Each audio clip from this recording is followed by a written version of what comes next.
A very significant impact. The stablecoin industry is the first really widely adopted crypto product. That's why we called it the Chat GPT moment. And stablecoins work really well. Merchants love it because they don't have what they call chargebacks, and the exchange fees are much lower. If a merchant accepts Visa payments, for instance, that's 2 to 3% of the charge is taken by Visa. And if there's a fraudulent charge, the merchant is forced to lose money on that transaction. There's never any fraud on a stablecoin because it's a bearer instrument. Consumers like stablecoins because it's less expensive to carry a USDC than to have a bank account.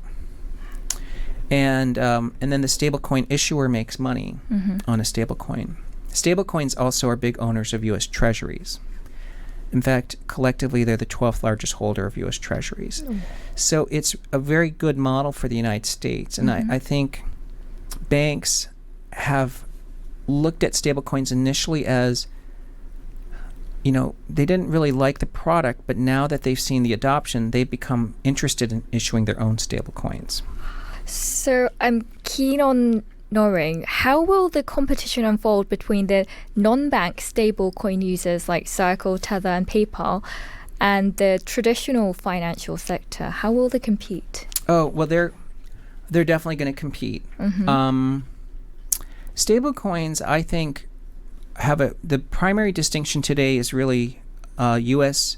compliant stablecoins like USDC and PayPal versus Tether. Because Tether is much bigger, but it doesn't operate in a compliant way with U.S. OFAC, U.S. regulatory requirements. Because in the U.S., in order to have a stablecoin wallet to receive it, you have to have done what they call KYC, know your customer. It's a standard anti-money laundering process. So what all bank account. Anybody who opens a bank account in the U.S. has to do a KYC. Okay. But Tether doesn't require KYC. That's why it operates so widely outside the U.S. 80% of all stablecoin transactions do take place outside the U.S. at the moment. So it's much bigger outside of America. But, today there's, in crypto, you can just use cross-chain. You can swap Tether for USDC into a compliant wallet. So there's interoperability. So JP Morgan, Goldman, Amazon, Walmart, they'd love to be in the stablecoin business because then they can capture the benefits of issuing a stablecoin. So But stablecoins have to run on a blockchain.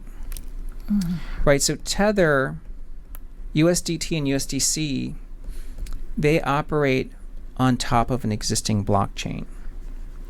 And the majority of stablecoins, over 60%, are operated on Ethereum. So Ethereum is where most of the stablecoins are actually operating. And 36% of the fees for Ethereum today come from stablecoins. And that's a lot. There's a stat that was just published over the weekend, but in just the last 7 days, about 7 billion of stablecoins were created on Ethereum, which is greater than the amount of stablecoins on Solana over the past 5 years.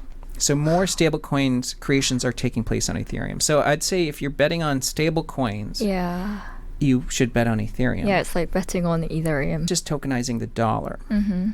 Wall Street wants to tokenize the stock market, and they want to tokenize bonds and real estate and even art. That tokenizing mechanism is the same essentially as tokenizing a dollar.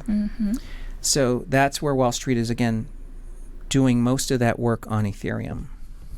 Imagine your close friend. Do you have a close friend who hasn't actually stepped into crypto yet? Yes, most of my friends are still skeptical of crypto. Oh, really? Yeah. In fact, many... That's surprising. Yeah. So my friends thought Bitcoin was. So my friends that are in the financial business, they are the ones who missed Bitcoin, because in 2017, their knowledge of the world is traditional stocks, traditional bonds.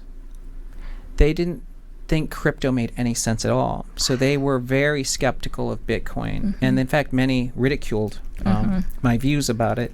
Of course, now they acknowledge it was a great idea. I think they'll regret it. Yeah. But now when I tell my friends about Ethereum, my close friends still do the same thing. They're like, Ethereum, it hasn't done anything for 5 years. Why would I buy Ethereum now?